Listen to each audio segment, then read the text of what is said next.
Liam, we're just joking there off camera, but that was quite a gruelling way to end the tour. Give us your overall assessment of the game and what you got out of it, you think? First and foremost, the physical returns. As you mentioned there, you can see quite a few feeling it at the end, and that'll be an accumulation. We've been out here for 10 days. I think, what you don't want to do is go away and tour and not work. So we pushed the lads hard, obviously, then I think you see some of that tonight with, elements of fatigue, a little lack of sharpness at times, but, we understand where we're at. That's going to, be the case, but I think we've got some really good minutes in the tank, which when we we're going to give the lads a few days off when we return, and I expect to see the freshness back next week. In terms of the game itself, what areas were you happy with, and maybe just areas that you obviously got this 2 weeks now running into Millwall that you probably still need to focus in a little bit on? Yeah, mixed bag really. I thought we struggled in build up against their press. Man for man's quite difficult to play against. I think in terms of understanding how to exploit space in behind them and how we get it forward, I think will be definitely something that we need to work at. I think there's elements where the basics weren't quite at the level, but something that we need to improve. But I just thought there were some really positive moments. I thought we created some terrific opportunities. First and second half. Press was good at times first half, and then second half I think the physical element we ended up quite deep, but. At the same point, I just said to the lads in there, that mentality to defend the box, we showed that at the end, blocking shots, bodies on the line, defending set pieces, and if you want to be successful, I'm sure we're going to have games this season where we're not quite at the level we want to be, but we have to have that mentality where we give absolutely everything. Talking of defence, I've asked you before about your setup. Tonight you've sort of started with the three as your base formation. Did you like what you got out of that? As you said to that answer when I asked you previously, it's really not about system so much, it's players being comfortable in the positions you ask them to play. Yeah, I thought the first 10 minutes we struggled to solve how they built, and then I think from about 10-15 minutes on we kind of figured it out, kicked Jack a bit higher, and I thought we pressed really well, regained it well high up the pitch, and I think it's one of those just trying to find the right blend and balance of getting people in positions where they can bring their strengths and and cover other people's weaknesses, and I think there's elements where. I'm not under no illusion. We've still got a lot of work to do. We've still got obviously a lot of bodies to add to the group as well. So we've got 2 weeks to get ready for the first game of the season, and we'll give the lads a few days and then make sure that we're in working hard next week. I did ask you just about Yakov. He's actually stood behind us. He's a big lad. That's the first thing you realise when you're up close with him. But on the ball tonight, maybe you just showed that element. Technically, he's very good. He's very calm when that press is on him. And there was a couple of times he just turned out of trouble, rolled it nicely into Jacob Wright, Nunes. That's what he's going to bring. Do you feel? Definitely that. I think I know he's frustrated tonight, I think, in how we built, but it's one of those, I think, in terms of setting the tone and understanding. I thought, his quality at times was excellent. And it's just getting the understanding of how do we do it. I think that's always the challenge. You see players individually, what they can bring. I think, our job and what you need a little bit of time and, a bit of success and a bit of failure at is how do we connect, how do we align, how do we get everybody on the same page, and naturally where we're at, trying to change habits from last season, introduce new players, new working methods, it doesn't click and happen straight away. So lots of positives to take, lots of things that we need to be better at and that weren't good enough. But ultimately it's about going away and making sure we come back and get better. I appreciate it's just after the game. Just clear up some of those sort of second half exits. Was that just sort of cramp with Jacob and Josh? Yeah, pretty much. Just I think in terms of when you look, it's 4 days into the game. We've done multiple double sessions over the course of the week as well. So I'm quite pleased with the base work we've got into them. I think the foundations. Like I keep saying, we pushed them hard. And tonight was kind of the peak of the trip, and like I say, it's now rest and recovery to chase freshness a bit. Josh himself, he's been in the wars there the last 25 years. Well, so is Rory McConville. Just tell us about what happened there. Just an accidental clash of heads in training yesterday. Yeah, nasty one. Rory's got a nasty gash above his eye, and Sarge had a bit of a lump on his head, but fair play to him. Got up, felt okay this morning. Was really keen to play. So good to see him out there. Just clarify though, because half time you made the change with the keeper. Kovacevic came off, Grimshaw on. Was that pre-planned? Yeah, we'd spoken about it, Tony. Me and Tony had the chat, and that was pre-planned. And no Cordoba tonight. Just give us an update on there. Is that sort of slightly fitness related? Yeah, he nothing major. It was just a contact yesterday. Took an elbow in the side, so it's nothing major. Just he felt uncomfortable rotating. So I expect to see him back in training next week. We'll have a look at it. I think we'll see how it settles, but I expect him back in training next week. Just get a few thoughts on you from the earlier game today. Olympiacos. A lot of work there for a young side out of possession, but that in itself, you learn things about the group and individuals. Definitely. Your team is playing in the Champions League next year, and I believe won the Greek League last year. So, You know, it's going to be a difficult one. I thought there were some decent moments out of possession. I thought I think you can see that a lot of the work that we've done in the first 4 weeks. A lot, 3 out of the 4 weeks has been without the balls. You know, in terms of how do we set up, how do we defend, what do duels look like, and in both games I thought there was elements of it. It's then how do you go from that, that frantic press to then calming down and then settling and taking care of the ball. How difficult as a head coach and your coaching staff has been that challenge with these double games, to split your squad, particularly the first teamers. This morning we see Schwartz, Aslamani, Marcondes, Gibbs. Is that a difficult balance? Yeah, I think so. I think it's one of those. I don't want to stand here and moan and make excuses, etc.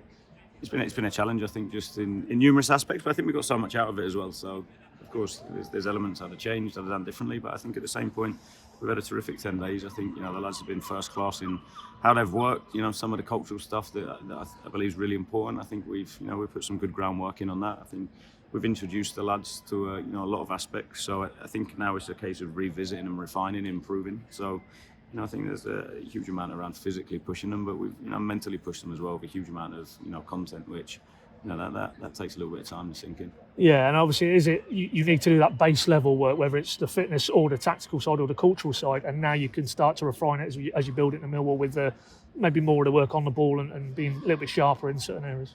Yeah, definitely that. I think, like I said, I thought we defended the box well. I thought, the desire to do it, and you're going to have to do that.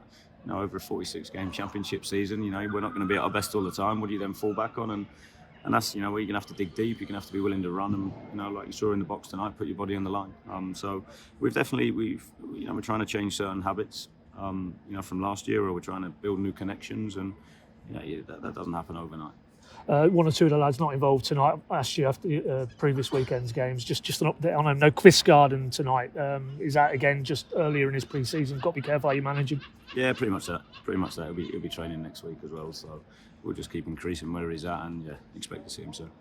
When you say soon, I don't want to push you too much, but is there a chance Burida, that final pre-season friendly, you might be able to get some minutes? Possibly, yeah. Possibly. I think we're, like I said, he had a full-on summer as well. I think he's jumped from a full-on season into an extremely busy summer. So again, I think coming in a little bit later than the other lads, we don't want to force him, rush him, and end up losing him for long periods. So it's one of those. He's back on the grass. He's back in doing some of the football bits. So yeah, we'll see how this week goes and then make a decision closer to the game. Yeah, no Fisher, no Adebayo in these two games today. Just again, as you explained the other day, slightly muscular-related stuff. Just managing them. Yeah, back in training start next week. So when you look at it, obviously the two new lads as well with them coming in next week as well. So there's a start-up day, the start of the week, and then there'll be a fair few new faces back in the training groups Monday, Tuesday. Not spoken to you since you said Kenny McLean was gone back to England, going to see a specialist midweek. What was the outcome with that? Yeah, he's had to have a surgery, just a little clean-up, nothing major, but it's probably going to be out for the best part of 4 weeks. So. Yeah, it's one of those. It's unfortunate, but we're better off doing it now and kind of getting it settled and, giving him the opportunity to get over that before reintroducing him. Yeah, and just clarify, that was just like an ankle-related surgery. Yeah, just a little clean up in his ankle, nothing hugely serious. So yeah, hopefully we'll see him around the first international break. And you mentioned there a couple of new faces. It's busy for you on the pitch, but it's been busy off the pitch the last couple of days. So obviously not spoken to you about. Start with Jeffrey Schlupp. He was the first one you confirmed. We knew you were looking at that left-sided area, but his pedigree says it all. Premier League proven, Premier League winner, playing at Celtic last season. That looks like a really good deal from the outside. Why did you sort of go for him? I think a few of the bits you spoke about there. I think that the winning mentality is important. I think when you look at the qualities he's got, I think he'll definitely complement the group. And he's a model pro. If you look at what he's done in his career. He's still got a huge amount to give. I think that's the biggest bit as well. He's still driven. He's still ambitious. He wants to come in and have impact, which again I think culturally is hugely important. We know we've got a few young lads, so again I think having someone that's been there, done it, and is able to pass on some of that information and drive the standards that we set every day is a huge bonus. As you say, given his standing and the fact he still feels like he's got a lot more to go in his career, I'm sure there was interest in him. Does that underline again what a good job you've done as a club this summer to be able to convince whether it's a younger player or an older player that we're trying to build something here, come and be a part of it? Definitely that. I think it's when you look at the work that we've done, been extremely proactive. So credit to Lee, Ben, Neil, the guys behind the scenes that have pushed really hard to make it happen. I think the bit now is trying to accelerate. How do we get everybody, to settle and understand what we're trying to do? And it's always the biggest challenge in football. You bring in really talented players, but how do you get them all on the same page and aligned? And yeah, that's the work that we need to try and accelerate in the next few weeks. And talking of really talented players, albeit potential still, but Papa Amadou Diallo, that feels like a very exciting addition. Give us your thoughts on that. Why him? What do you like about him? What do you think he can add? I think different to what we've got. I think in terms of his ball carrying, his movement off the ball, I think he's someone that's really exciting potential. I think the challenge for us will be to integrate him, to settle him, and to turn some of that potential into really high level consistent performances, which, as we know, is difficult in the Championship. But I think he's got some really terrific attributes. So he's able to cover a couple of slots as well, which again I think helps us in terms of certain games, put him in certain positions to cause opposition problems. So he gives us a slightly different dimension to our attack, which I'm looking forward to working with him. Would you say, 21, he's coming from a different country as well, all those cultural elements, just probably going to need a little bit of time and patience with him? Possibly, I hope not. We'll do everything to try and make it so that he can hit the ground running, but I'm also realistic in that might not be the case. So I think we have to see where he's at. I think obviously we'll start working with him next week. I think, and then you have to feed off how the player is. I think that's the biggest bit, and ultimately our job's to get a team ready to win in 2 weeks, and if he's ready to contribute, that's terrific. But he's someone that is hugely exciting. I'm sure over the course of the season have huge impact. Yeah, a couple more if I can, Liam. That's 9, I think, senior ones, unless I've miscounted. But you're still trying to do maybe a centre mid if you can. Yeah, I think possibly. I think it has to be right. I think we're obviously there's a lot of noise around it, but again, I think it's one of those. For me, I'm concentrating on the group at the minute, and obviously I have several meetings and with Ben behind the scenes. But yeah, we'll have to see how that one pans out. And the final one, we've already referenced him tonight, Sargent, but there was, clearly those reports midweek that maybe the Wolfsburg interest isn't going to proceed. Have you had to sort of sit down and talk to him around about that? We all know what as you've said before, he's so mature for his age, he's a leader. So I doubt there's any issue of him losing focus, but with all that going on in the background, do you feel the need just to, block that out and whatever will be on that one? Yeah, and it's tough for Sarge, right? I think there's so much noise, and I think what he's done a terrific job is actually just coming in and enjoying his football. I think you see that tonight is his focus definitely wasn't in question tonight. The way he put himself about, the way he competed, the way he led. I think he's had a fantastic. The last 10 days, his impact on and off the pitch has been terrific. So I've kind of said that to him. I had a really good relationship with him. Just enjoy your football, keep your head down, and until anything changes. So he's very much all in on what we're doing at the minute. Yeah, and on a final point, that is the mantra, as you said after the Belgian game. Until you're told different, he's a Norwich player, and you will use him as you see fit. Definitely. And again, I think probably repeat what I said after that game as well. Top pro, great person. I think you see it tonight. The connection with the fans, that's important. I think he's earned that right. He's earned that relationship, and yeah, for me, we'll keep pushing him and keep leaning on him to have the impact that he has. Thanks, Liam. Thanks for your time.